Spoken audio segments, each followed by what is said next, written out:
Today I'm breaking down 3 After Effects pro tips that will instantly level up your motion design. We will talk about motion flow, we will talk about layer management, and we will talk about text polish. Along with that, we will do quick demos along the way so you can see the difference for yourself between an amateur and a professional. Let's go ahead and hop right into it. Alrighty, so we're in After Effects here. Just for the tutorial, I'm gonna go ahead and put tip 1 for this comp, and I'm gonna make 2 more of those comps, Control C and Control V, just copying comps right here. And for tip 1, we're gonna talk about motion flow and timing. So one of the biggest mistakes I see is stiff animation, and I'll explain that with an example right here. Alrighty, so I'm gonna grab the text tool here. I'm just gonna type in a random letter. Here at the text panel, resize it, and let's turn it to an off black. Alrighty. Control click on this button right here will center our anchor point, and we are just going to go to the align panel and align us to center here. I'm going to set up the amateur example first. Let's go ahead and make this letter a little bit more bold. Let's go with the bold treatment here. And you know what I'm going to do? I'm going to take this off transparent and actually have these be white. So we have this M here. What I'm going to do is just do, maybe what you would see in some amateur animation. So first, to activate some keyframes, I'm going to press this clock button right here next to the scale. I just pressed S to pull up scale. For this 2-second comp, I'm just gonna scale it up a little bit. So we got this scale up here, and maybe we wanted it to, fade in and out. What we would do is, same thing to set up the keyframes there. I press T to pull up opacity there. Little hotkey trick to save time. And you can go ahead and actually select keyframes and copy and paste them by just doing, Control C and V. And so, maybe this is exactly what you're looking for, but obviously what we're looking at here is linear keyframes. If your keyframes look like this, the little diamond, and your speed graph looks something like this, like very blocky and edgy, like it looks like Geometry Dash or something, what you're gonna wanna do in most cases to enhance the visual dynamics of it, in most cases, easing with acceleration and deceleration properties makes you feel the momentum sometimes of motions that you're trying to get across. Alrighty, so we have the amateur option here. Now, in some cases, this is exactly what you need, but a lot of the times this could feel really robotic and basic. If you have a good sense of timing, obviously you can make it clean. Like this is like a movie title's go-to effect, but we can actually spice up this motion if we wanted it to actually have a little bit of more snappy qualities using the speed graph and the value graph inside of After Effects. For now, we'll just focus on the speed graph inside of After Effects. You'll probably like the value graph if you use 3D programs, because it's like the F curve. But for this tutorial, I'll just stick to the speed graph because it's probably easier for more beginner people that are looking at a tip video like this to understand. So we're just gonna actually copy this animation here and turn off the one in the background so we still have it. And this will be our pro example. And the first thing we're gonna do is we're gonna take this scale and we're gonna put an initial keyframe here. Now I'm gonna put 0 at the bottom. It's gonna basically make its own keyframe there. I'm gonna right click it, keyframe assistant, easy ease, boom. Now this is going to create something in our graph editor that looks like this. Now this is basically like X-ray vision for what's going on behind these keyframes. So it's basically the exact same thing. So don't get scared when it goes away too. Just press scale and it'll be right there. Now, select these anchor points. You see these Bezier handles? Basically the way to break down what's happening here is wherever the peak, as you drag these handles to left and right, wherever the peak of where it's the sharpest is where it's the fastest at. That's as simple as I can make it. So wherever this sharpest, toppest peak of the mountain is where it's gonna be the fastest at. By pulling these handles, you're basically creating acceleration and deceleration ramps. That's why it's called the speed graph. So if you drag everything to the left, it's gonna be the sharpest and the fastest at the beginning. And if you start to drag these handles all the way to the right, you can see it's almost like there's a certain amount of volume in here. And if you pull this, it gets sharper here. So there's less inside here. And it's basically like pulling up a sand pile.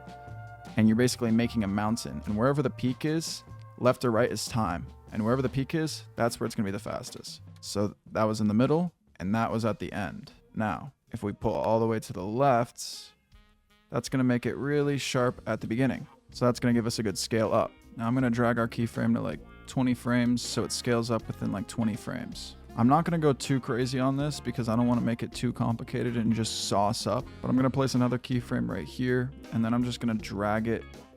I'm going to drag it actually towards the end and just give it a slight scale up so we have a moving hold here. Now let's pull up the X-ray vision again. And if we just drag over here to the right, we're just going to make all of that the fastest at the end. And what you'll actually notice is here it actually stops before it scales back up. And if you don't want that, you can actually go back into our X-ray little graph editor here, double click on it and go to this continuous lock button. Now if you press OK here, when you go to move this anchor point that these are connected by, it's going to be connected. And if you move it up or move it down, it's not going to completely stop. It's going to continuously move. But if you move it too much, you can mess up your other keyframe over here. So don't move it too far down or else you mess up the like math of it, I guess. So this is going to give us a slight hold so it keeps on moving throughout. So maybe we wanted it a little bit more snappy. Like we wanted a little bit more snappy, but essentially it's the same move. Now let's go ahead and put our opacity back in. I'm actually not going to do a full opacity fade. I'm going to do 50 at both ends. Now to pair with that opacity fade, I'm going to go and search for this effect called camera lens blur and double click with the layer selected. I'm going to turn off repeat edge pixels. I'm going to go ahead and press this stopwatch at 5 blurred pixels already. So since it comes with blur already on it, I'm just going to set that keyframe and then boom, set it back to 0.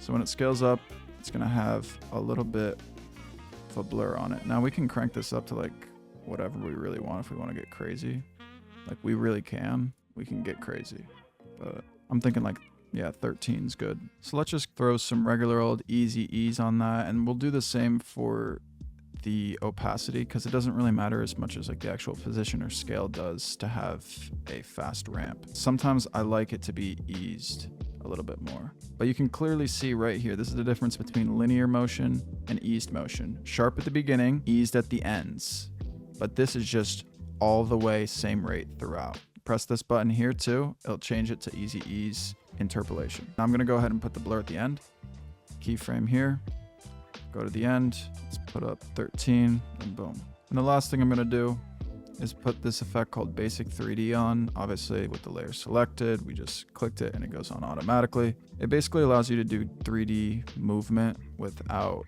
doing 3D layers. So you can basically like keyframe certain things to look a little bit more dimensional. We'll do the same sort of technique here. Put the 2 positions, select them, easy ease. We'll go ahead and drag them out towards the end. Let's select one at a time, starting with the swivel. And we're going to drag that to the right side. Take the tilt, go to the left. So I'm just going to go to this basic 3D here and just animate our tilt. Give us a little bit more dimensionality when we come towards the camera.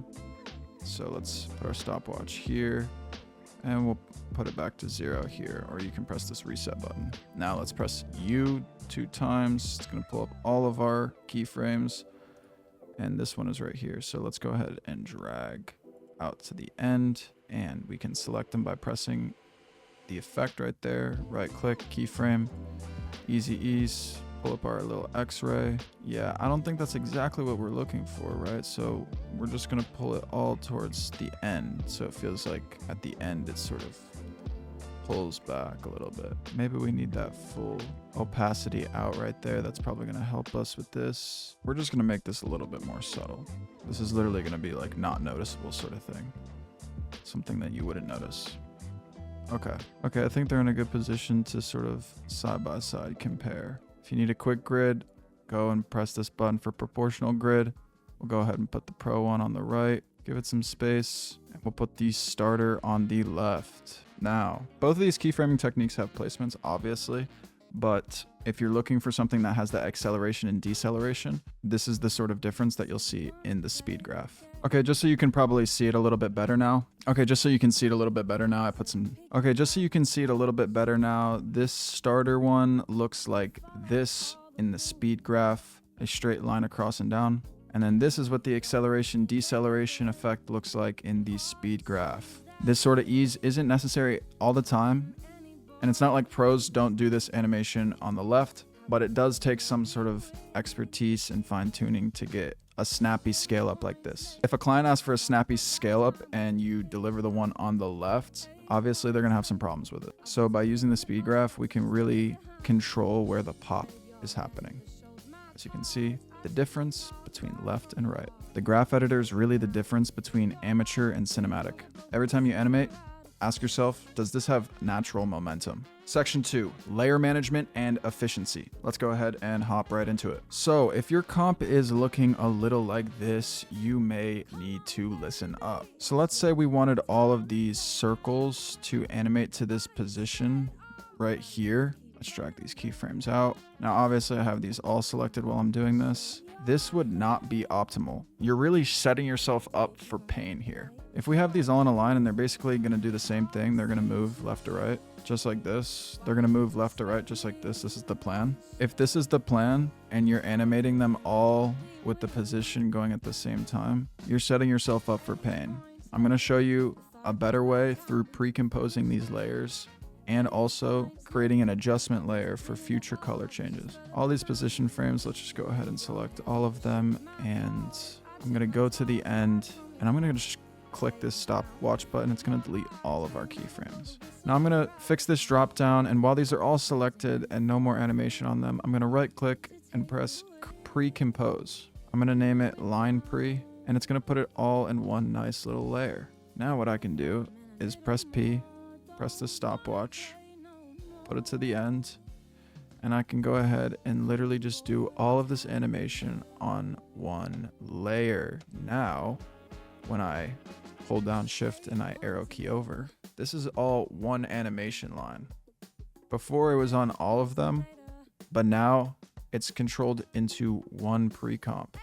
Now we can go into these layers and we can do whatever we want with these position keyframes, and it won't affect the actual overall animation of it going left to right. This comes in handy when you want to do things maybe with the internal elements of the pre-comp. Let's set up some position keyframes, separate our dimensions here, delete the X because it's going nowhere for this, and just drag out these keyframes. We're gonna make like a little wavy wave thing. So as you can see, nothing's moving inside the pre-comp. And if we wanted to add in this little animation of one of the things moving, let's select all of them, make it a little bit more eased, and even out these keyframes so it's a bit more even of the timing. Now that's a little bit more likable. What we can do now that it's just on the Y position, there's no X position on these animations, we can actually copy these with Command C or Control C, and I can actually select another one and possibly put it on that, right? I can put it on this, and I can put it on this, and I can put it on this, and I'm just simply Control V after selecting them. And now every other one of these circles is sort of moving this way. Now in the pre-comp, it's very easy to do this and copy this out. But what it looks like when we have another layer of animation is this sort of interesting thing we got going on here. So now, if we want to adjust the speed of how fast these are going, we don't have to make sure, oh, the alignment, oh no, we got to make sure that's all perfect and everything is perfectly aligned. If you pre-comp your things, you're going to save yourself a lot of pain. And also, say you had multiple ones in this little line that were blue. Let's say they're all different types of blues, right? Say we had multiple blues, right? Say we had multiple blues like this, and the client was like, oh, can we change all the colors? And imagine there's hundreds of more layers. I mean, can we change all the colors to a slight green? Instead of going into all of these and changing it by selecting each one of these layers and going and changing it green, we could do something as easy as layer, new, adjustment layer, go to your effects panel, search up hue, saturation, select this, make sure you're selected on the adjustment layer to put it on there. And then having this control of hue, you can actually just hue, saturate any sort of color that you want to change. So maybe they're like, oh, we want a green or whatever. Boom. Now we're just changing it to green, and that literally took like 2 seconds. So it's just like a time saver that literally took like 2 seconds. But little things like this can really save you time when you're dealing with a lot of layers. Finally, let's talk about text. The fastest way to tell if a project is done by an amateur or a professional is usually text hierarchy. First, let's go ahead and do an amateur setup. Take some text here, scale it up. This is my intro. All right, this is my YouTube intro. I'm gonna take this, I'm gonna take the scale. I'm gonna take this, I'm gonna take the position. I'm gonna put it over here, my arrow keys, and it's gonna come in. My intro. Let's make our comp like 4 seconds long. My intro. Take the T, press the T to bring up opacity. Let's do a little opacity fade in and our opacity fade out. My YouTube intro.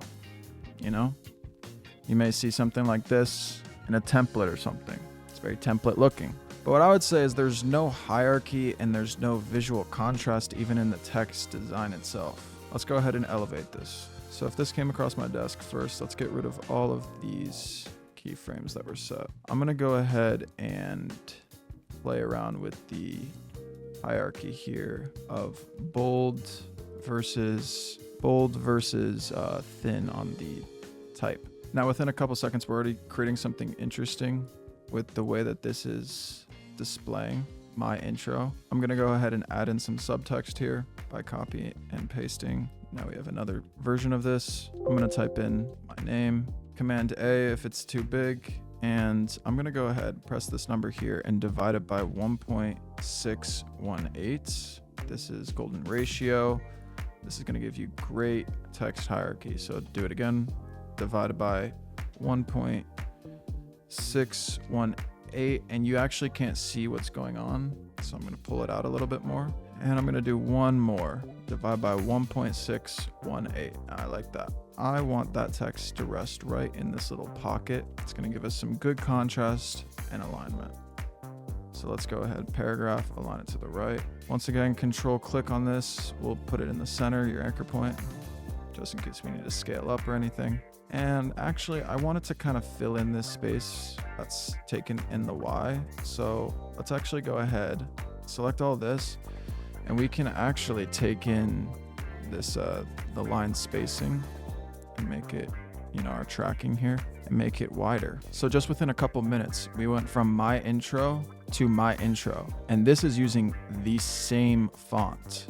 So this is using the same fonts. You know, obviously I'm using the same font as the myclick.co logo because it's obviously a good font, and obviously it's always pulled up in my After Effects because I be doing stuff for MyClick all the time. So someone who doesn't really understand how to use text, they could use the same font as a professional and give you something that looks like this. And then if you have a professional, you can get something that looks like this. And I'm not gonna go into, you know, animating it because I get into a whole different thing of how deep we can really go into it. And I don't wanna make it too surface level.